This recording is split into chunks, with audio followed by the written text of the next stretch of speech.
Okay, I went to Best Buy around the holidays and I got this tripod for 10 bucks. Came with a phone adapter, Sun Pack 58 inches, which was not bad. Not bad at all. So now I'm going to slip this in here, reshoot the video I took earlier. So just have to get back a little bit. There we go. I have two TVs, but I'm using the small one now just for demonstrational purposes.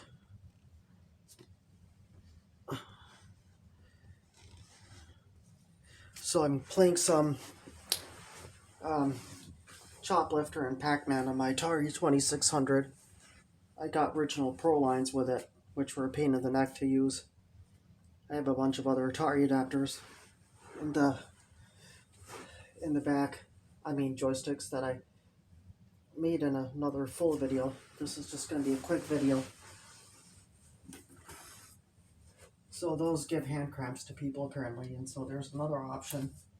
So you buy this Seagull 7800 adapter, then this 8-bit-O 9-pin Genesis adapter plugs into here. It's Bluetooth based, and then you turn on your Atari. Then you pair it with a Wii remote with a Wii connection in the back. If it doesn't pair, I don't know why it was working yesterday and today it's not. So you press this blue button on the receiver and then hold it till it starts rapidly blinking and now it pairs. I'm going to use it with the NES controller, and I used some SNES also. So I'm going to hook it up and show you. So right now I got this for like $7 or $8 from GameStop. It works with it has another receiver, but proprietary, its own receiver, and it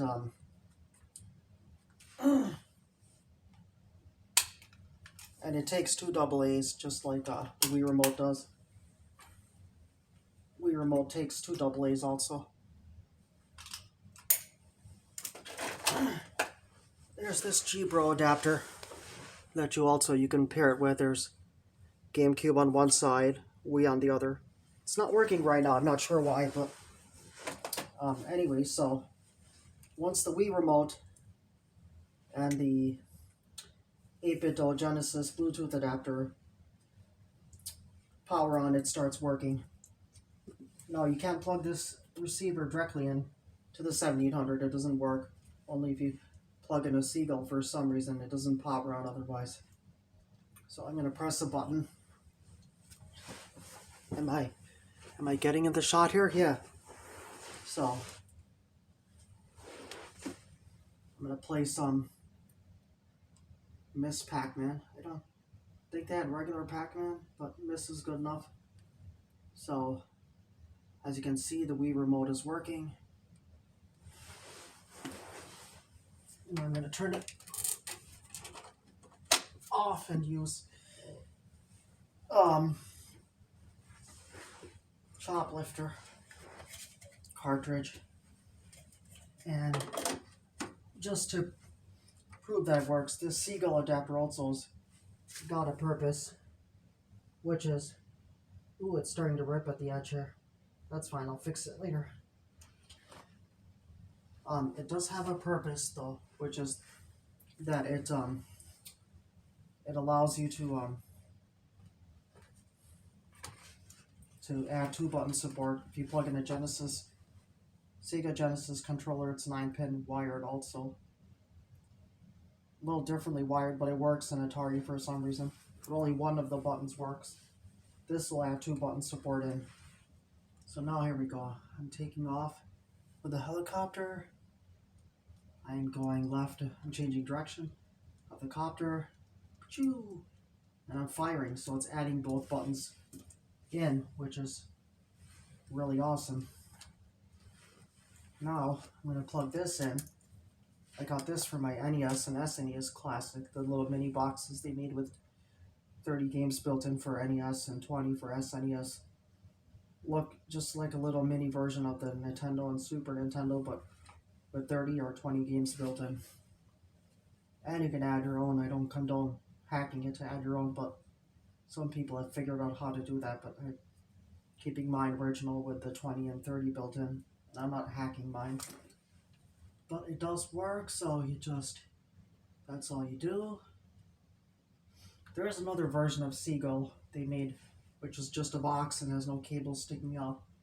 But I already have 2 of these, and that's better because it's too much to buy new ones. They're $35 a piece. So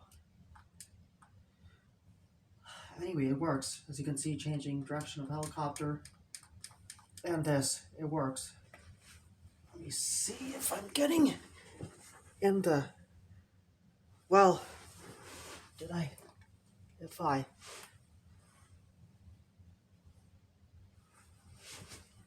Yeah, so...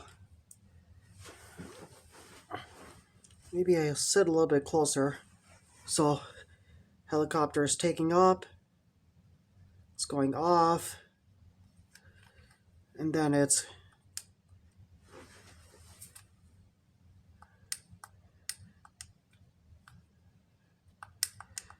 firing. You can't really, let's see, there we go. There we go, it's firing. It's hard to see, but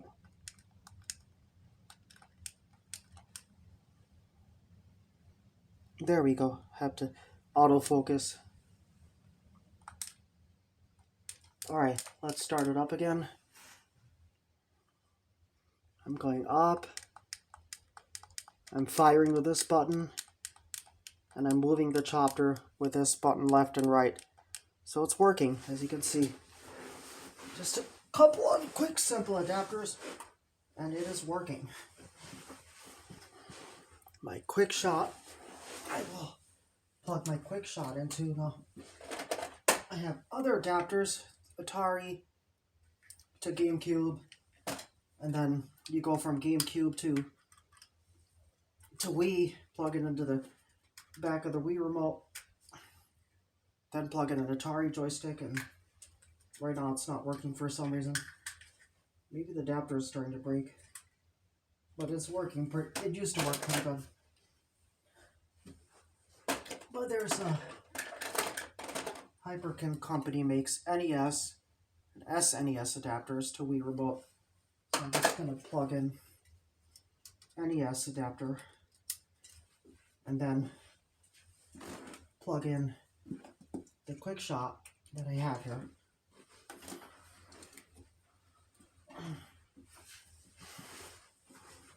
See if that's in the view. Yes, it is. Alright, it's firing.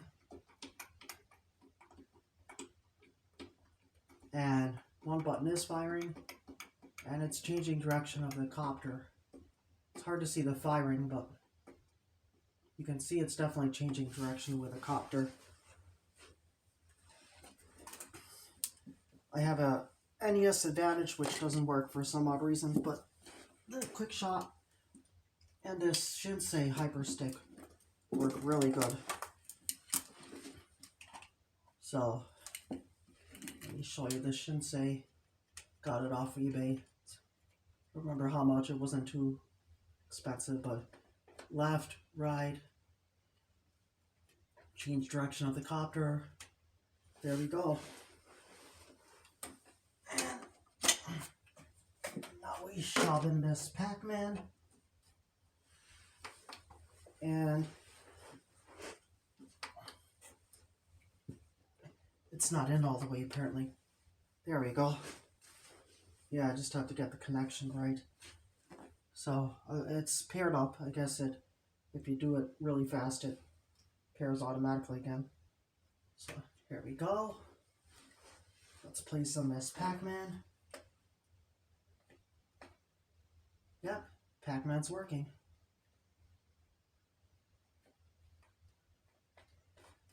So,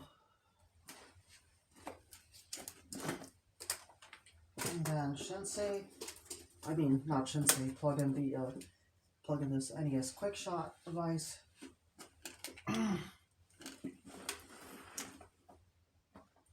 Yep, that works too.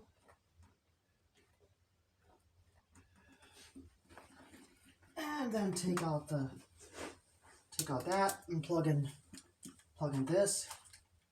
And right, you don't even have to turn it off and on, it just hot swaps in the back of the Wii remote. So this, that, and there you go, that's it.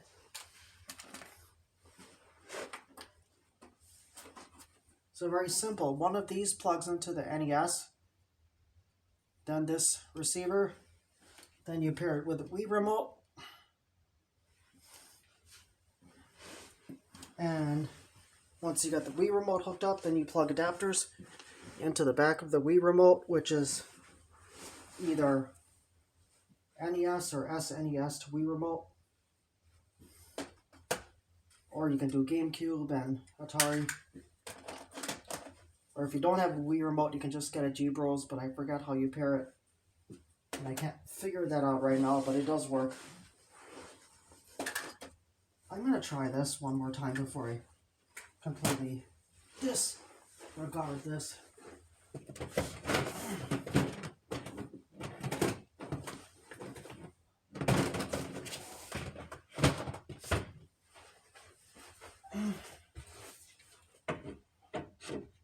It was working earlier, so I hope it is now. I don't know if it, well, it won't be.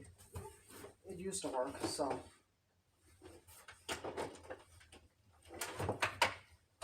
Only thing that doesn't work is my Hyperkin Trooper has 2 buttons, but they both do the same thing.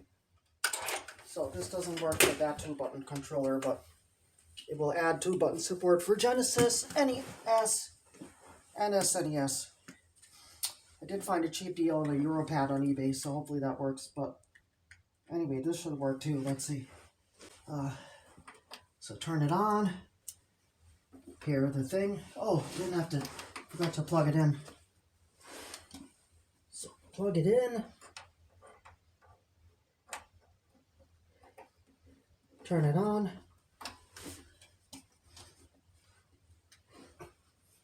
Hit the blue button to pair it. There, this is paired up. I'm gonna disconnect this. Now we plug in this receiver, this GameCube to Wii remote, and then this Ralphnet adapter. I don't think they're probably out of stock or they don't make it, but I happened to get one while they had it. So this goes into here, locks into place. So it converts. So first the Wii remote is synced up. Then it goes to GameCube, and then to this GameCube to DB9 adapter from Ralphnet. And let's see if that works. Alright, yeah, see, right now it's not doing it. I don't know why. It was working on other systems previously, but I don't know, maybe this adapter is dead, the GameCube to Wii remote. Maybe that broke finally.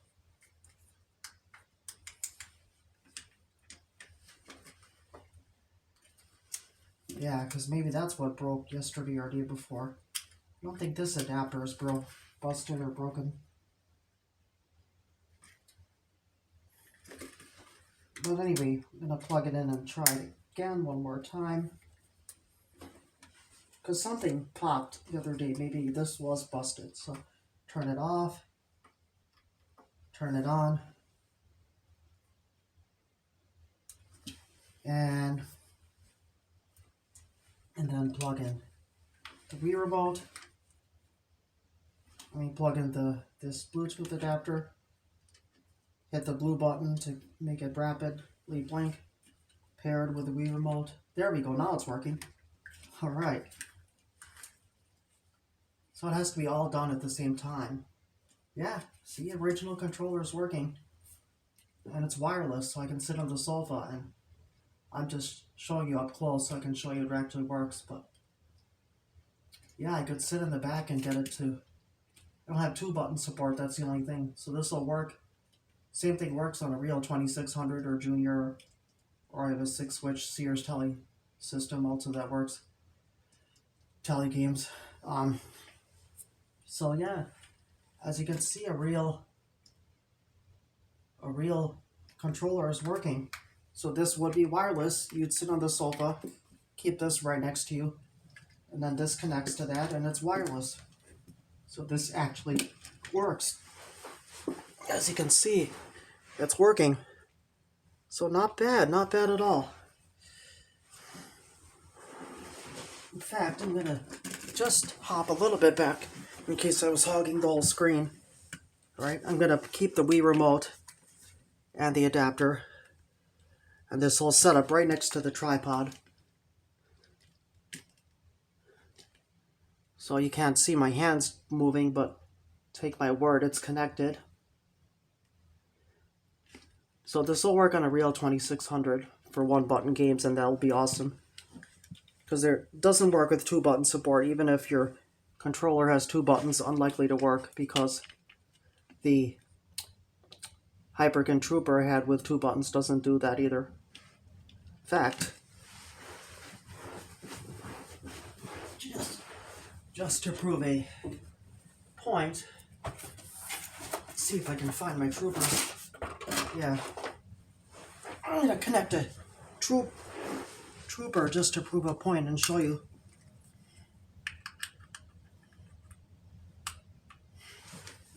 Turn it off, install Choplifter, turn it on.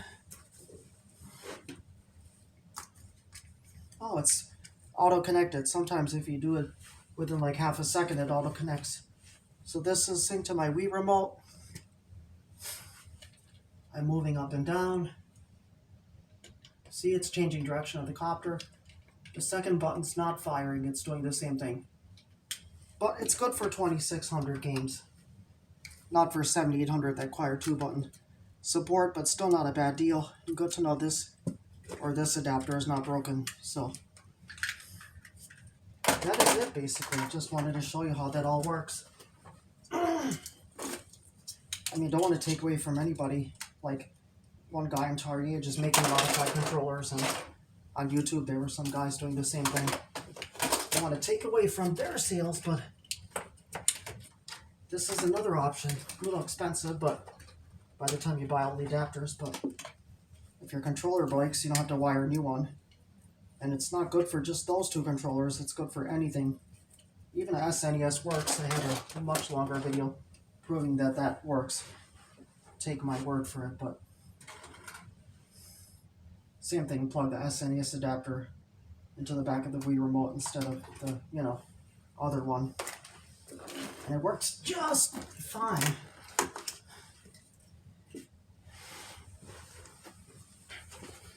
Because I have that in the back here somewhere. I don't know where I put it, but I don't remember where I stuffed those. I had put them somewhere. I'll find it some other time.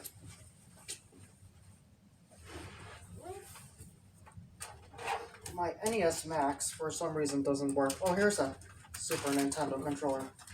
It's a knockoff third-party, but it does work, so I'll just hook it up quickly and show you that it does work.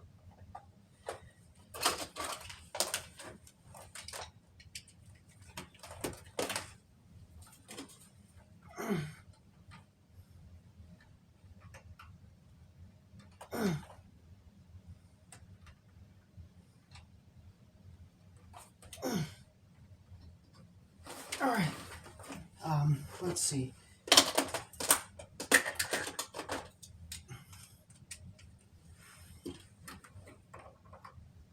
I got a couple cheap third-party ones of my Junior I got off eBay for cheap, so plug it in, turn it on, synchronize with this. And instead of NES, we plug SNES to Wii Remote. Press the blue button. I used to do it without pressing that, but anyway, yeah, there we go. It's synchronized. And now, just gonna play Choplifter, not, but just to show you, yeah, see it goes up, down, left, right, fire, and change direction. So, it works. Up, down, left, right, and fire.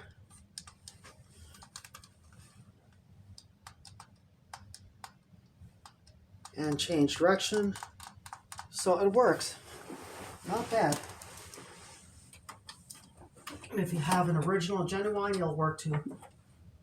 No reason why it won't, and it did. I just can't find mine right now, but it will definitely work. It's just, I don't know where I put them right now, but it will totally work. So it's just to prove a point that it works. So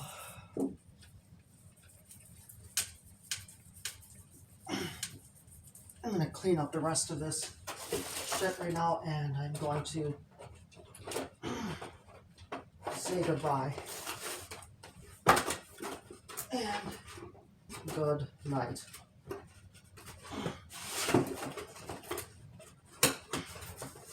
So good night, everybody. So long. Until next time, and that's how you do it. So thanks for